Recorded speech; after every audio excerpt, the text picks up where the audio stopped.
Hey guys, and welcome back to our channel How to Guide. In this tutorial, we are gonna look at how to get Line for PC. Now let us begin. Initially what you guys have to do is simply go to this website called as line.me. Once you are in this website, you will be redirected to this page. Well, as you guys can see, there are lots of options.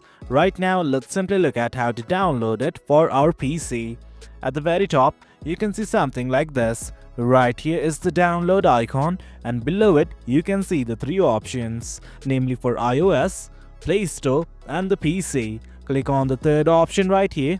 Once you click on it, as you guys can see, the installer file has been downloaded. Simply click on it and install it on your PC.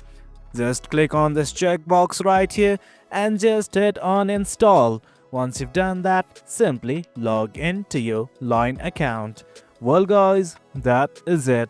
That is how you get Line for PC. Hope you guys found this video informative, and for more content like this, do remember to hit like, share and subscribe. Your support fuels us. Until next time, thank you.